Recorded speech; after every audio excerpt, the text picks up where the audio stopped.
Pessoal, tudo bem? Gravando hoje mais um vídeo para o canal da GFC e hoje queria falar um pouquinho sobre o dinheiro, né? Afinal, a gente aqui no canal da GFC fala sobre as finanças pessoais, finanças do pequeno negócio, e o que tem em comum de tudo isso é o dinheiro. Então eu queria explicar para vocês um pouquinho como é que surgiu e como que a gente pode entender o que foi evoluindo na história. Então começando, por exemplo, lá atrás, lá na antiguidade, desde a época, na verdade, dos homens das cavernas, quando ainda não existia dinheiro, as pessoas, quando fizeram a transição do mundo nômade para um mundo mais estabilizado, parado no mesmo lugar, as pessoas começaram a produzir seus próprios alimentos, seus próprios bens. Então tinha gente que tinha lá sua produção. Vou pegar aqui o exemplo, eu tinha lá minha produção de café, só que eu gosto de tomar o meu café com leite. Só que na minha fazenda, na minha terra, eu não tenho nenhuma vaca leiteira, não tenho de onde tirar o leite. Então o que eu tinha que fazer? Todo o excesso que eu tinha na minha produção de café, eu ia lá e trocava com alguém que tinha produção de leite, gente que tinha leite sobrando. Então eu fazia um acordo com essa pessoa e trocava. As quantidades variavam, o acordo de um com o outro era mais informal, mas acabava sendo um meio de troca. Essa troca era o escambo. E alguns dos itens mais utilizados, eles eram mais requisitados. Então, por exemplo, isso aconteceu com o gado, aconteceu com o sal, e esses itens, aos poucos, começaram a sendo usados como meios de troca. Então, não necessariamente eu queria o café de outra pessoa, que eu já tinha. Mas vamos dizer que o café era um meio que muita gente utilizava, então a minha moeda de troca era exatamente esse. Eu queria a galinha de alguém que estava produzindo, eu ia lá, entregava o meu café, pegava essa galinha. Essa pessoa ela não queria usar meu café, mas ela pegava o café que eu dei para ela e trocava por um outro bem.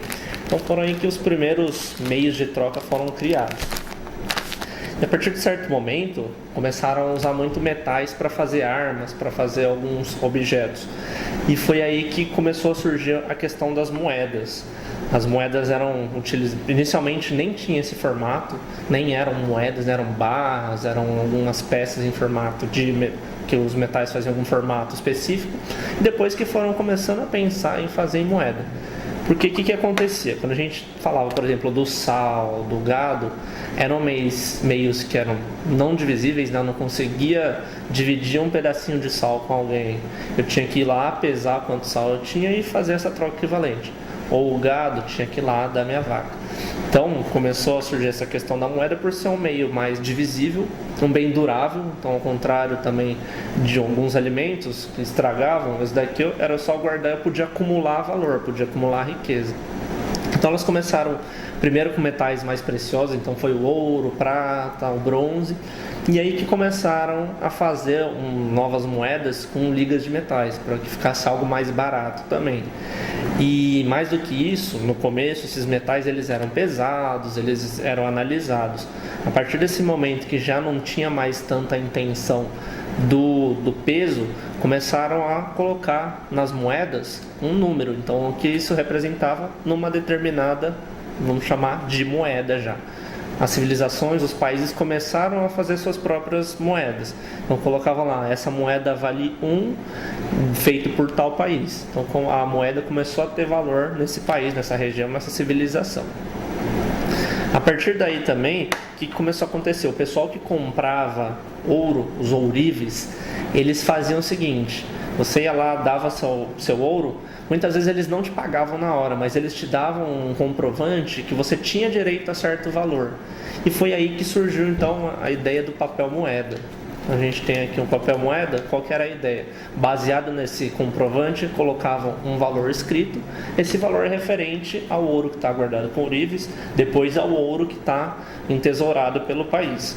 Então foi aí que veio essa questão do papel moeda. De novo, as civilizações, os países começaram a fazer como uma unidade de valor.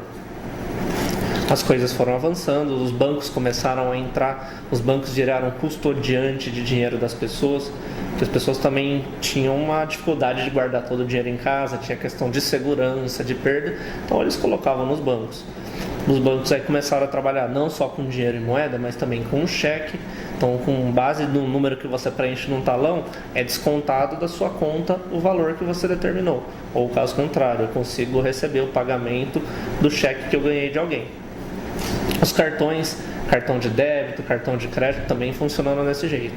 Cartão de débito, vou lá, passo numa maquininha, esse saldo é descontado da minha conta corrente, da minha conta que eu tenho no banco. Ou no caso do cartão de crédito, primeiro eu vou lá e uso o cartão, então eu uso um valor para depois pagar o banco. Por isso que ele chama cartão de crédito. O banco está me dando um crédito e se eu pago em dia, tudo ok, não vou receber nenhuma multa, nenhum juros. Agora, se eu atraso o pagamento dessa fatura, aí sim eu vou ter juros. E as tecnologias vão cada vez mais avançando num espaço mais curto de tempo. Hoje, com o celular, eu já consigo realizar pagamentos, tanto os tradicionais pagamentos online, na internet, ou até num estabelecimento físico. Vou lá, se o meu celular está habilitado a esse tipo de pagamento, tem máquinas que já aceitam por esse meio. Tem as pulseirinhas também, tem anel. Então, os meios eletrônicos eles já estão ficando cada vez mais automáticos para a gente fazer o pagamento. E para terminar, claro, não dá para deixar de falar das criptomoedas, que é algo que ainda está sendo trabalhado, ainda é uma revolução. Estão construindo isso, não é do dia para a noite que vai ficar pronto, mas a ideia das criptomoedas é ser justamente um meio de troca completamente digital, que eu daí não vou precisar desses intermediadores, eu não vou precisar do governo, não vou precisar do banco, eu faço entre pessoas. Mas a gente está vendo que ainda é uma incerteza, é um risco, tem muita criptomoeda por aí, então é algo para a gente ficar observando para ver no que vai dar.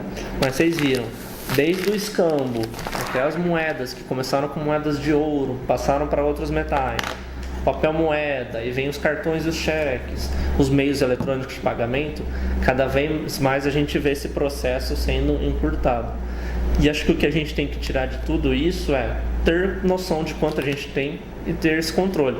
No começo, quando eu vinha lá minha plantação de café, eu tinha noção, bom, do café que eu tenho, o que está sobrando a isso, eu posso pagar isso. As moedas também é algo mais físico, então eu via lá o meu cofre, minha carteira, eu via quanta moeda eu tinha. Na nota já começou a ficar um pouquinho diferente, porque uma nota podia ter um número alto, por exemplo, no caso do real, uma nota de R$100. Então não necessariamente um volume grande significa uma grande quantidade, mas ainda é algo totalmente palpável, né? Já ao contrário, a partir aqui do cartão e do cheque, que a gente basicamente não está vendo o número, a gente tem um pedaço de plástico, a gente passa na maquininha e a transação é feita eletronicamente. Então eu já tenho que tomar muito mais cuidado para controlar, para eu saber quanto eu tenho de saldo, saber quanto eu estou gastando. O mesmo já acontece com o celular. Posso até consultar meu extrato e tal, mas já não é algo mais visual. Eu tenho que, de novo, pensando na psicologia econômica, que eu já comentei em outros vídeos, eu tenho que ativar o meu sistema 2, meu sistema mais racional. Senão, eu acabo indo no impulso. Então, essa foi um resuminho da história do dinheiro que eu queria passar para vocês. Se alguém tiver algum comentário, pode deixar aqui embaixo. E um abraço a todos e até o próximo vídeo.